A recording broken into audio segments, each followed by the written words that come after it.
नमस्कार, आप सभी का स्वागत है। पीएम मोदी ने जिस तरीके से एक भावुक अपील कर दी कि भाई देश को इस समय बड़े संयम की ज़रूरत है, क्योंकि जो वक्त चल रहा है वो बहुत ज़्यादा भयावह भी हो सकता है। और जिस तरीके से उन्होंने बातें कही हैं वो अपने आप में अब राजनीति की कह सकते हैं जो पृष्ठभूमि से आते हैं उन लोगों के लिए एक ज़रिया बन गया है कि उसके ऊपर अपना विचार रखते हुए दिखाई पड़े। क्योंकि पीएम मोदी ने कहा कि भाई अगर आप सोना खरीदने का सोच रहे हैं तो अभी छोड़िए, अगले 1 साल तक भी आप सोना मत खरीदिए। इसके अलावा आप अगर ज़्यादा गाड़ी का इस्तेमाल करते हैं तो कम करिए, पेट्रोल बचाइए, विदेशी जो हमारे पास पूंजी है वो बचाइए। क्योंकि जो संकट इस समय है वो सिर्फ भारत का संकट नहीं है, बल्कि ये वैश्विक संकट है। इसको हमें मिलजुल कर इसका सामना करने की ज़रूरत है, मिलजुल कर इसको कह सकते हैं फेस करने की ज़रूरत है। लेकिन अब यहाँ से राजनीतिक तौर पर तमाम जो विचार हैं, तमाम जो कह सकते हैं बयानबाजियाँ हैं वो निकल कर सामने आ रही हैं। और लगातार इसके ऊपर जो राजनीतिक दल हैं अपना अपना पक्ष रखते हुए दिखाई पड़ रहे हैं। इसमें अब राहुल गांधी, अखिलेश यादव, इन तमाम नेताओं के बाद में बसपा सुप्रीमो मायावती ने भी अपना पक्ष रखा है। उन्होंने इस पूरे मसले के ऊपर जिस तरह से कह सकते हैं सरकार को घेरने का प्रयास किया है, उससे पता चलता है कि आने वाले दिनों में ये मसला, ये मामला, ये बयान कहीं ना कहीं और ज़्यादा चर्चाओं में आता हुआ दिखाई पड़ेगा। आपको बताते हैं कि मायावती ने एग्जैक्टली इस पूरे मामले के ऊपर क्या कहा है, किस तरह से उन्होंने अपना पक्ष रखा है। दरअसल बीएसपी अध्यक्ष मायावती ने सोशल मीडिया पर लिखा है कि अमेरिका इजराइल द्वारा ईरान के विरुद्ध जारी युद्ध समाप्ति की अनिश्चितता के कारण, खासकर ऊर्जा संकट, विदेशी मुद्रा भंडार की चिंताओं के मद्देनज़र माननीय प्रधानमंत्री द्वारा देश के लोगों से संयम बरतने की अपील से ये साबित हो जाता है कि भारत के समक्ष केवल पेट्रोल, डीजल या रसोई गैस आदि पेट्रोलियम पदार्थों को लेकर ही नहीं, बल्कि आर्थिक संकट भी गहराएगा, जिससे करोड़ों भारतवासियों का जीवन प्रभावित होगा। जिसके जारी रहने की गंभीर आशंका भी नज़र आ रही है। ये बात मायावती कह रही हैं। आगे मायावती कहती हैं कि ऐसे समय में जबकि कोरोना काल की ज़बरदस्त मार के बाद रोजी रोटी तक के संकट का जीवन झेल रही देश की लगभग 100 करोड़ जनता के पास में अधिक संयमित होने व खोने को कुछ खास बचा नहीं है। ऐसी स्थिति में केंद्र सरकार एवं राज्य सरकारें उन गरीब और मेहनतकश परिवारों को थोड़ी राहत देकर उनका सहारा बनने के लिए खुद ही कुछ बेहतर करने के उपाय ज़रूरी हैं। ये जन व देश प्रेम में उचित होगा, ऐसी आम भावना होनी चाहिए। कुल मिला जुलाकर मायावती ने न सिर्फ सवाल किया है बल्कि ये बात पूछी भी है कि भाई लोग तो पहले ही कोरोना के समय से जब से हमने देखा है संकट से आज भी जूझ रहे हैं। आज भी उनके पास में अच्छी जॉब्स नहीं है। अगर जहां जॉब्स कर रहे हैं वहां पर उनकी सैलरी अब बेहतर दिखाई नहीं पड़ती है। तो एक तरीके 4-5 साल से लगातार कहीं ना कहीं देश का जो एक बड़ा वर्ग है वो कहीं ना कहीं परेशानियों का सामना कर ही रहा है। और ऐसे में पीएम मोदी का ये कहना है कि भाई देश संकट में है, परेशानी में है, वैश्विक तौर पर जो चीज़ें चल रही हैं उसके मद्देनज़र हमें सोना नहीं खरीदना चाहिए, हमें पेट्रोल या डीजल जो है वो कम मात्रा में इस्तेमाल करना चाहिए, वर्क फ्रॉम होम पर हमें विचार करना चाहिए जितना हो सके। सोचिए रसोई में भी कहीं ना कहीं नज़र है कि वहाँ पर भी कह रहे हैं कि जो खाने वाला तेल होता है उसका भी हमें कम इस्तेमाल करना चाहिए। तो अब इसको लेकर तमाम पॉलिटिकल पार्टियां जो है वो अपने अपने कह सकते हैं बयान यहाँ पर दर्ज कराते हुए दिखाई पड़ते हैं। राहुल गांधी नेता प्रतिपक्ष ये बात कहते हुए दिखाई पड़े कि भाई बीजेपी ने जो 12 साल में लगातार चीज़ों को छुपाया है वो अब इतने बड़े रूप में निकलकर सामने आया है क्योंकि सरकार इसको संभाल नहीं पा रही है। एक पक्ष ये भी कहता है राजनीति का कि भाई अगर ये ऐलान करना ही था तो चुनावों का वेट क्यों कर रहे थे आप? चुनाव जीतने के बाद आप इस तरह का अनाउंसमेंट कर रहे हो कि भाई अब हमें संयमित हो जाना चाहिए। इससे पहले हमने देखा कि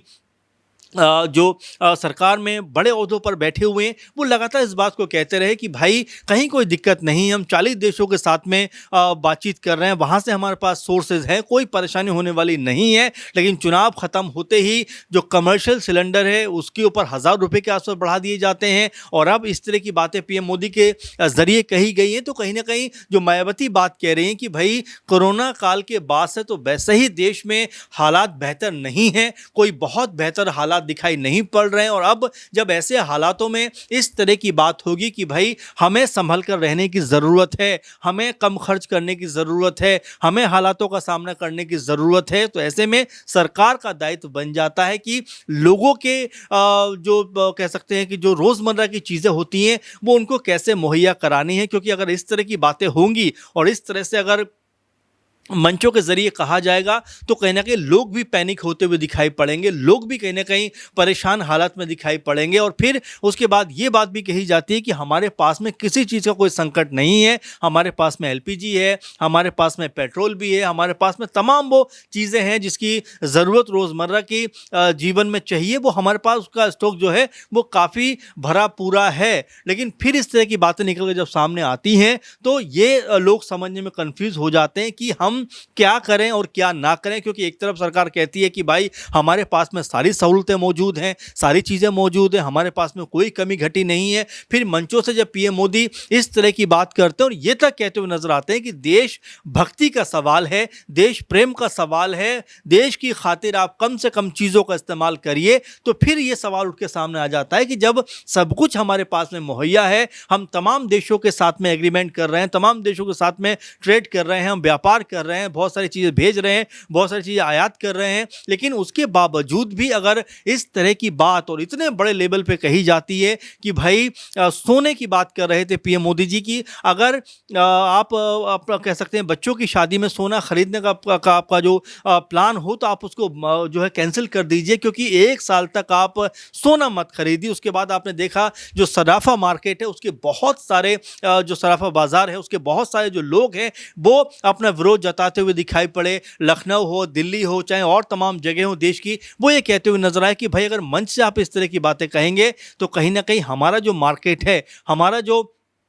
जीवन कह सकते हैं व्यतीत करने का ज़रिया है, जो आर्थिक हमारा इनकम ऑफ सोर्स है, वो कहीं ना कहीं पूरी तरीके से ख़त्म होता हुआ दिखाई पड़ेगा। तो तमाम इस मसले से अब चीज़ें जुड़ती हुई दिखाई पड़ रही हैं और तमाम जो पॉलिटिकल लोग हैं इसके ऊपर अब अपना अपना पक्ष यहाँ पर रखते हुए नज़र आते हैं। चूँकि आने वाले दिनों में कह सकते हैं चुनाव भी है उत्तर प्रदेश समेत तमाम 6-7 स्टेट में, क्या उसी को लेकर अब रणनीति बनती हुई यहाँ पर दिखाई पड़ेगी? क्या पीएम मोदी ने जो कुछ मंच से कहा है क्या उसको आधार बनाकर अब जो सियासी पार्टियां हैं क्या लोगों के पास वो जाती हुई दिखाई पड़ेंगी? क्योंकि पहले ही हमने देखा गैस को लेकर बहुत सारी प्रॉब्लम थी, तमाम लोग कह सकते हैं कि बड़े बड़े शहरों में जहां काम करते थे वहां से उनको वापस लौटना पड़ा, कोई बहुत बेहतर जरिया उनको नहीं मिला। अभी भी आप देखेंगे तो एलपीजी को लेकर बहुत सारी समस्याएं हैं। ऐसे में इस तरह की बातें कह देना कहीं ना कहीं देश में क्या और ज़्यादा पैनिक होने का माहौल बनता हुआ दिखाई पड़ेगा? क्या वास्तव में कोई बड़ा कह सकते हैं कि हम परेशानियों में घिरने वाले हैं? क्या वास्तव में कुछ ऐसा होने वाला है जिसकी उम्मीद अब तक किसी ने नहीं की थी? क्योंकि कोरोना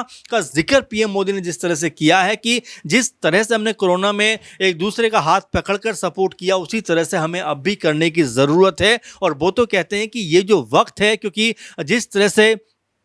अमेरिका, इजराइल और ईरान के बीच में युद्ध चल रहा है उसको देखते हुए कहा जा सकता है कि ये बहुत बड़ा संकट है, ये कोरोना से भी बड़ा संकट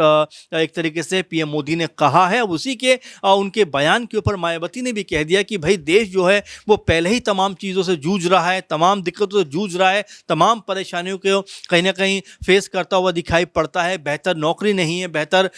नौकरी का अगर कर भी रहे हैं तो बेहतर पैसा नहीं है, एक तरीके से आर्थिक तौर पर बहुत ज़्यादा खुशहाल एक वर्ग नहीं है। ऐसे में अगर इस तरह की बातें होंगी कि देश में आने वाला समय और ज़्यादा संकट का होने वाला है और ज़्यादा पैनिक होने वाला है, तो कहीं ना कहीं आम जो जनमानस है उसके अंदर एक निराशा का भाव ज़रूर आएगा। और यही बात मायावती ने भी कही है या और तमाम जो लोग हैं वो कहते हुए नजर आते हैं। अब यहाँ पर सरकार का पक्ष क्या होगा, सरकार क्या कुछ कहती हुई दिखाई पड़ेगी आने वाले दिनों में, क्या कह सकते हैं इस पूरे जो बयान के मतलब है वो क्या निकल कर सामने आते हैं? क्या वास्तव में आने वाले 1 से 2 महीने के अंदर कुछ बड़ा कह सकते हैं देश में संकट आ सकता है? क्या उसको लेकर पूर्व से ही उन्होंने पहले से ही इसका अनाउंसमेंट एक तरीके कर दिया है? तो ये तमाम ऐसी बातें हैं क्योंकि पीएम मोदी हमेशा चीज़ों को बहुत परख कर देख कर ही इस तरह के फैसलों को करते हुए नजर आते हैं। कोरोना के वक्त भी उन्होंने पहले कुछ दिनों का लॉकडाउन किया, उसके बाद इसको लंबे प्रोसेस पर लेके गए, तो लोग यही अनुमान लगा रहे हैं क्या इसकी शुरुआत कहीं ना कहीं होने वाली है। वर्क फ्रॉम होम की इसमें बात हो रही है, इसमें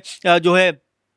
पेट्रोल डीजल बचाने की बात हो रही है, ज़्यादातर कह सकते हैं एक गाड़ी में जाएं लोग, ज़्यादातर इसकी बात हो रही है। और ये तमाम सारे जो पहलू हैं ये बताते हैं कि क्या आने वाले दिनों में सरकार को इसके ऊपर क्या स्पष्टीकरण देना पड़ेगा, क्या अपनी मंशा को, अपनी बात को रखनी पड़ेगी, और जो आम जनमानस में एक डर का जो माहौल आ गया है, क्या उसको भी किसी कह सकते हैं कि अपनी रणनीतियों के तहत जो आने वाले दिनों के लिए बनाई जा रही है, क्या उसके तहत अब उनको भी मन से डर निकालना पड़ेगा। तो ये सरकार के ऊपर डिपेंड करता है किस तरह से आने वाले दिनों में लोगों के अंदर जो एक डर का, एक खौफ का जो माहौल दिखाई पड़ता है इस बयान के बाद में, उसको वो कैसे कह सकते हैं कि उसका स्पष्टीकरण देते हुए दिखाई पड़ते हैं। और जो पॉलिटिकल लोग हैं, चाहे मायावती जी की बात करें, चाहे राहुल गांधी की बात करें, अखिलेश यादव की बात करें, और तमाम लोगों की बात करें, जिस तरह से यहाँ पर सरकार को घेरते हुए नजर आते हैं, वो किस तरह से इसके ऊपर अपना पक्ष रखेंगे ये भी देखना होगा। फिलहाल इसको लेकर आप क्या सोचते हैं जरूर कमेंट करिए, क्योंकि गवर्नमेंट ने या पीएम मोदी ने जिस तरह की बातों को सामने रखा है, क्या वाकई में वो एक सरकार की दूरदर्शिता का कोई प्लान है, या यहाँ पर उनके बयान के बाद एक जो माहौल है वो उसमें कहीं ना कहीं डर का एक कह सकते हैं कि संकेत दिखाई पड़ता है। ज़रूर कमेंट करके बताइए और लगातार हमारे साथ बने रहिए। नमस्कार।